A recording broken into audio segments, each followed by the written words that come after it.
गौरी पुत्र भगवान श्री गणेश की जय। वक्रतुंड महाकाय सूर्यकोटि समप्रभा निर्विघ्नं कुरु मे देव सर्व कार्येषु सर्वदा। हरे कृष्णा। प्रिय भक्तों, आज पौष मास के कृष्ण पक्ष की संकष्टी चतुर्थी है। इसे हम एखुरत संकष्टी चतुर्थी के नाम से जानते हैं। साथ ही आज बुधवार का दिन भी है, इसीलिए इस व्रत का महत्व और अधिक बढ़ जाता है। तो आइए गणेश चतुर्थी के इस विशेष पावन पर्व पर भगवान श्री गणेश जी की संकट नाश करने वाली कथा का श्रवण करते हैं। संकट चतुर्थी के दिन भगवान गणेश जी की कथा को पढ़ने या फिर सुनने का अत्यधिक महत्व है। ऐसा करने से मनुष्य को अनंत शुभ फलों की प्राप्ति होती है। साथ ही रिद्धि सिद्धि और बुद्धि की भी प्राप्ति होती है। गणेश जी के सभी भक्त एक बार कथा शुरू करने से पहले कमेंट बॉक्स में जयकारे जरूर लगाएं। आप अपने हाथ में पुष्प या फिर अक्षत लेकर कथा को सुनिए। कथा को कभी भी खाली हाथ नहीं सुना जाता है। कथा समाप्त होने के बाद आप अपने पुष्प को भगवान श्री गणेश जी के चरणों में समर्पित कर दीजिए। पौराणिक कथा के अनुसार एक समय रावण ने स्वर्ग के सभी देवताओं को जीत लिया और संध्या की पूजा करते हुए बाली को पीछे से जाकर पकड़ लिया। वानर राज बाली रावण को अपने बगल में दबाकर किष्किंधा नगरी में ले आए और अपने पुत्र को खेलने के लिए खिलौने की तरह दे दिया। अंगद रावण को खिलौना समझकर रस्सी से बांधकर इधर उधर घुमाते रहे। ऐसा करने से रावण को बहुत ही कष्ट और दुख होता। एक दिन रावण ने दुखी होकर मन ही मन अपने पितामह पुलस्त जी को याद किया। रावण की यह दशा देखकर पुलस्त जी ने विचार किया कि रावण की यह दशा क्यों हुई है। तब उन्होंने मन ही मन सोचा कि अभिमान हो जाने पर देवता, मनुष्य और असुर चाहे कोई भी क्यों न हो, सबकी यही दशा होती है। पुलस्त्य जी ने फिर रावण से पूछा कि तुमने मुझे क्यों याद किया है। तब रावण बोला कि पितामह, मैं अपनी इस स्थिति से बहुत दुखी हूँ और ये नगर के सारे लोग मुझे बहुत धिक्कारते हैं और अब आप ही है जो मेरी रक्षा कर सकते हैं। ये पितामह मेरी रक्षा कीजिए। रावण की ऐसी बात सुनकर उनके पितामह पुलस्त्य जी बोले कि रावण, तुम डरो नहीं, तुम इस बंधन से जल्द ही मुक्त हो जाओगे। तुम ऐसा करो कि विघ्न विनाशक श्री गणेश जी का व्रत करो। पहले के समय में वृत्रासुर की हत्या से छुटकारा पाने के लिए इंद्रदेव ने भी इस व्रत को किया था। इसीलिए तुम भी विघ्न विनाश करने वाले श्री गणेश जी के इस व्रत को पूरी श्रद्धा से करो। तब पुलस्त्य जी की आज्ञा मानकर रावण ने भक्ति पूर्वक इस व्रत को करना आरंभ किया और फिर वह शीघ्र ही बंधन से रहित हो गया और फिर उसने अपने राज्य को पुनः पाया। मान्यता के अनुसार जो भी श्री गणेश जी का भक्त पौष मास की संकष्टी चतुर्थी पर यानी कि इस एखुरत संकष्टी चतुर्थी के दिन इस व्रत को श्रद्धा पूर्वक करता है, कथा को पढ़ता व सुनता है, वो अपने जीवन में सभी प्रकार के संकटों से दूर रहता है और कठिन परिस्थितियों को भी सहजता से पार कर जाता है। अब आप सुनिए चौथ माता की कहानी। एक सेठ और सेठानी थे। उनके एक बेटा और बहू थे। बहू सबको भोजन करा के फिर स्वयं भोजन करती। एक पड़ोसन भी ऐसी थी जो रोज पूछती कि बहू, आज तुमने क्या बनाया है और क्या खाया है। बहू कहती कि बहन, ठंडो बासी खायो है। अगले दिन पड़ोसन ने फिर से पूछा कि बहू, आज तुमने क्या बनाया है और क्या खाया है। तो पड़ोसन फिर से बोली कि बहन, मैंने तो ठंडो बासी खाया है। इस तरह से पड़ोसन रोज बहू से पूछती और बहू रोज यही उत्तर देती। एक दिन साहूकार के बेटे ने यह बात सुन ली और वह वहां से चला गया और अपनी माँ के पास जाकर बोला कि माँ, तू अपनी बहू को रोज गरम खाना खिलाती है और वह फिर भी बाहर जाकर बोलती है कि मैं तो बासी रोटी खाकर आ रही हूँ। तब माँ ने कहा कि बेटा, मैं तो चारों थालियों में बराबर गरम खाना परोसती हूँ। यदि तुम्हें यकीन नहीं हो तो आज तुम खुद से देख लेना। अगले दिन वह लड़का तबीयत खराब होने का बहाना करके कंबल लेकर रसोई में ही लेट गया। तब उसको यह देखकर आश्चर्य हुआ कि बहू ने तो गरम गरम खीर और खांड का भोजन किया है। और जब बहू बाहर गई तो वह लड़का भी उसके पीछे पीछे जाने लगा। पड़ोसन के पूछने पर बहू ने फिर से वही बात दोहराई कि बहन, मैं तो बासी खाकर आई हूँ। तब उसका पति उससे पूछने लगा कि तू अभी अभी तो गरम गरम खाना खाकर आई है और पड़ोसन से ऐसा क्यों कह रही है कि तूने ठंडी बासी खाना खाया है? तू झूठ क्यों बोल रही है? तब उसकी पत्नी बोली कि हम जो खाना खा रहे हैं वे हमारे बाप दादाओं की कमाई है। जिस दिन आप स्वयं कमा कर लाओगे उस दिन मैं समझूंगी कि हम ताज़ा भोजन कर रहे हैं। अब लड़के को उसकी यह बात सही लगी और लड़का अपनी माँ के पास गया और बोला कि माँ, मैं एक बड़े शहर में कमाई करने के लिए जा रहा हूँ। माँ बोली कि बेटा, अपने पास इतना धन है कि खाया नहीं छूटेगा। माँ के लाख मना करने के बाद भी बेटे ने स्वयं कमाने का निश्चय किया और जाते समय अपनी पत्नी से कहा कि मैं जब तक कमाकर बहुत सा धन नहीं लेकर आऊं तुम चूल्हे की आग को बुझने मत देना। इसी तरह से दिन बीतते गए। एक दिन चूल्हे की आग बुझ गई तो बहू मन ही मन घबराने लगी कि कहीं मेरे पति पर तो संकट नहीं आन पड़ा। ऐसा सोचकर मैं जल्दी जल्दी से पड़ोस में जाने लगी कि पड़ोस से आग लाकर चूल्हे में रख दूं। जब वह पड़ोसन के वहां पर पहुंची तो उसकी पड़ोसन चौथ माता का व्रत और पूजन कर रही थी। पड़ोसन ने कहा कि बहू, थोड़ी देर में आकर तू आग ले जाना। बहू ने पड़ोसन से पूछा कि आप यह व्रत क्यों करती है और इस व्रत को करने से क्या मिलता है। तब पड़ोसन ने कहा कि चौथ माता के इस व्रत को करने से अन्न, धन, लक्ष्मी, पुत्र, पौत्र और वर्षों का बिछड़ा हुआ पति भी मिलता है। जिसकी जो मनोकामना हो चौथ माता वह पूरी करती है। ऐसा सुनकर बहू अपने घर पर आ गई और बहू ने सोचा कि मैं भी चौथ माता के व्रत करूंगी। अब बहू भी चौथ माता का व्रत करने लगी। दीवार पर उसने चौथ माता बनाई। उस दिन उसने घी और गुड़ का चूरमा बनाकर रात्रि में चंद्रमा को अर्घ्य दिया और फिर भोजन किया। ऐसा करते करते बहुत दिन बीत गए। वह चौथ माता से केवल अपने पति के मिलने की ही प्रार्थना करती। चौथ माता ने उस बहू के पति को सपने में दर्शन दिया और कहा कि साहूकार के बेटे, तू जाग रहा है कि सो रहा है? तेरी पत्नी तुझे बहुत याद करती है। घर जाकर तू उसकी चिंता मिटा। तब सेठ का बेटा बोला कि माँ, मैं घर तो चला जाऊं लेकिन यहाँ पर बहुत हिसाब किताब है, उसको एक दिन में कैसे चुकता करूँगा। तब चौथ माता बोली कि तू ऐसा करना, कल दुकान खोलकर कंकु केसर का पंगला बनाकर बैठ जाना और कल ही तेरा हिसाब किताब चुकता हो जाएगा। अगले दिन लड़के ने सुबह सवेरे उठकर जैसा चौथ माता ने कहा था वैसा ही किया और वैसा ही हुआ। उसकी दुकान पर सारा हिसाब किताब बराबर हो गया। उसने घर जाने की तैयारी की और गाड़ी भर के धन और दौलत लेकर चल दिया। रास्ते में एक बड़ा सा काला नाग फन फैलाए हुए बैठ गया और कहने लगा कि साहूकार के लड़के, आज तो मैं तुझे डसूंगा, तेरी आयु आज पूरी हो गई है। तब उस लड़के ने कहा कि आज चौथ माता ने मुझे सपने में दर्शन दिया था और मैं अपनी पत्नी से मिलने के लिए घर पर जा रहा हूँ।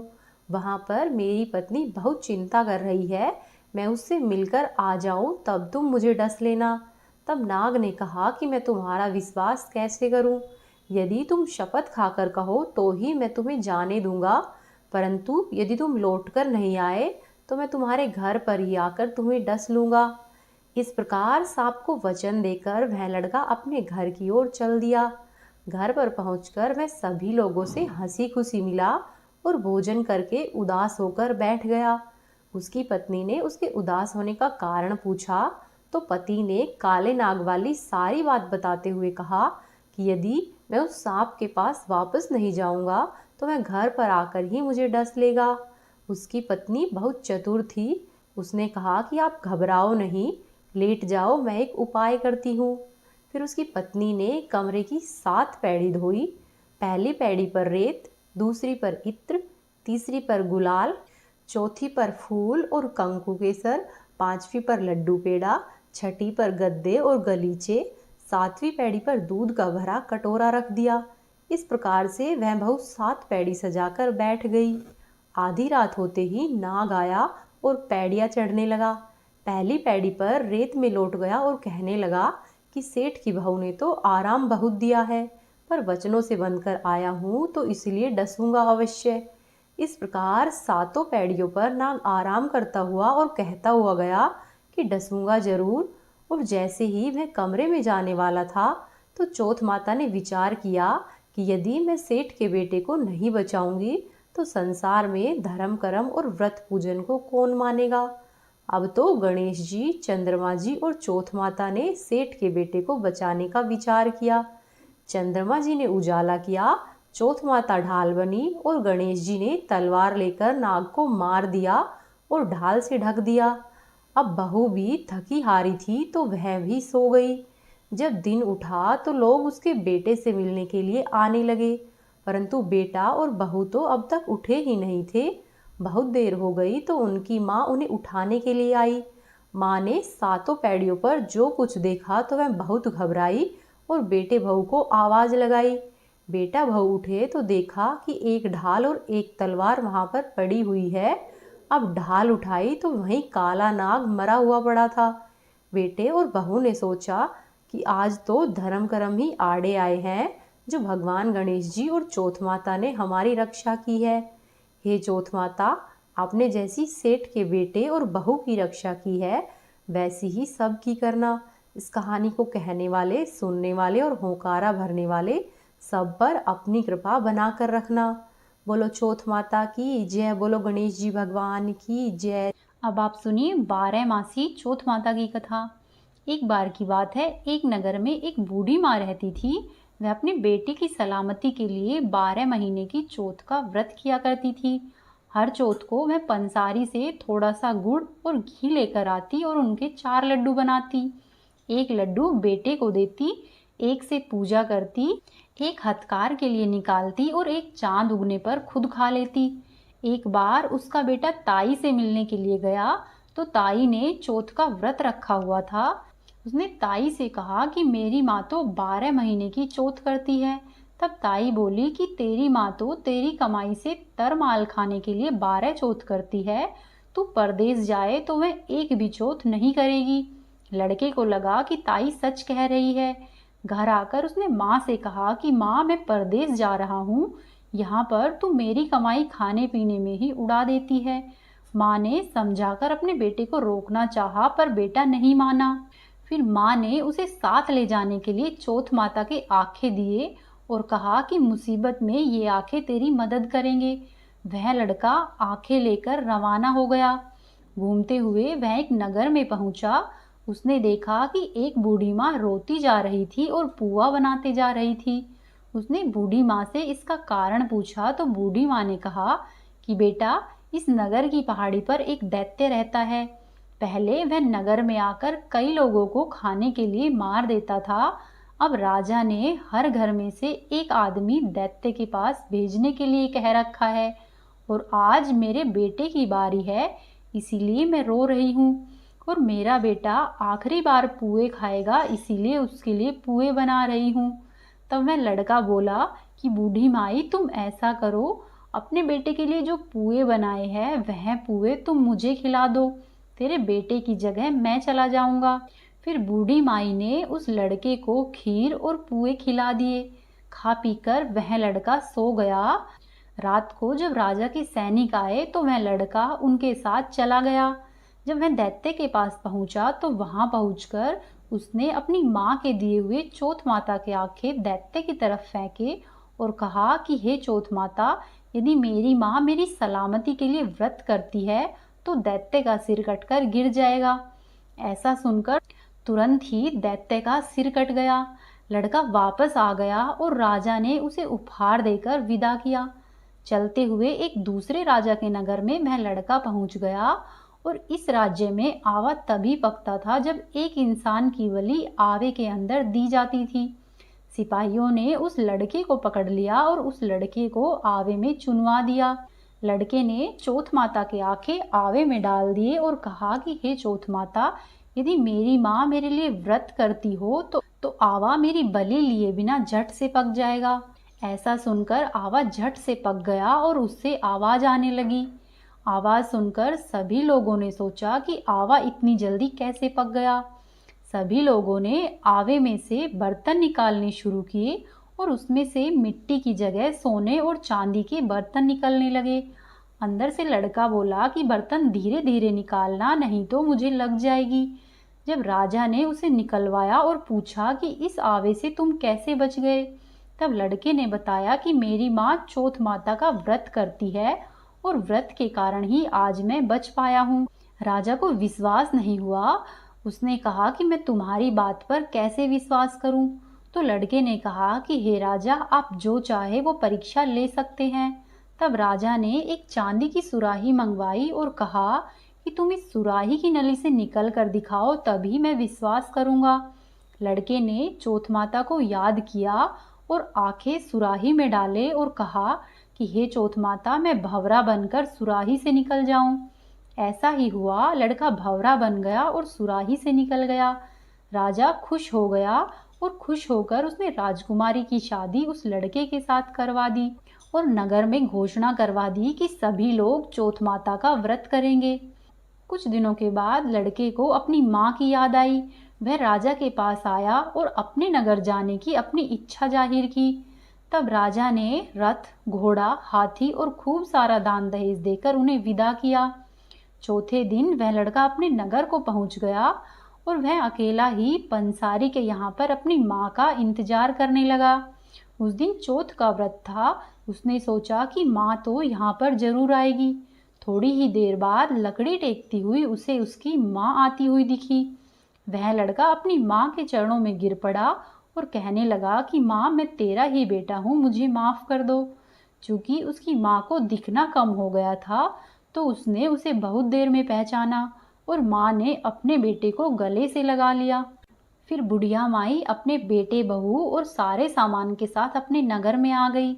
नगर में आई तो लोगों ने उसके बेटे को पहचानने से मना कर दिया। तब नगर के सभी लोग एक तरफ खड़े हो गए और दूसरी तरफ बुढ़िया माई, उसका बेटा और बहू खड़े हो गए। बुढ़िया माई ने हाथ जोड़कर कहा कि हे चौथ माता, यदि ये सच में मेरा बेटा है तो मेरी अंगिया से दूध बहकर इसकी मूछें भिगो देगा। और ऐसा ही हुआ। बुढ़िया माँ की अंगिया फट गई, दूध की धारा बह निकली और लड़के की मूछें भिगो दी। सारे नगरवासी आश्चर्यचकित हो गए और यह सिद्ध हो गया कि यह लड़का बुढ़िया माई का ही बेटा है। फिर बुढ़िया माई अपने बेटे और बहू के साथ सुखपूर्वक रहने लगी और बुढ़िया माँ के साथ साथ नगर के सभी लोग चौथ माता का व्रत करने लगे। हे चौथ माता, जैसी बूढ़ी माँ की और उस बेटे की सहायता की है, वैसी ही हमारी भी करना। इस कहानी को कहने वाले, सुनने वाले और होकारा भरने वाले सब पर कृपा करना। बोलो चौथ माता की जय, बोलो गणेश जी महाराज की जय। ये थी आज की कथाएं। आपको पसंद आई है तो वीडियो को लाइक करें, चैनल को सब्सक्राइब करें और वीडियो को अधिक से अधिक शेयर करें। कमेंट बॉक्स में जय चौथ माता और जय गणेश जी महाराज अवश्य ही लिखें।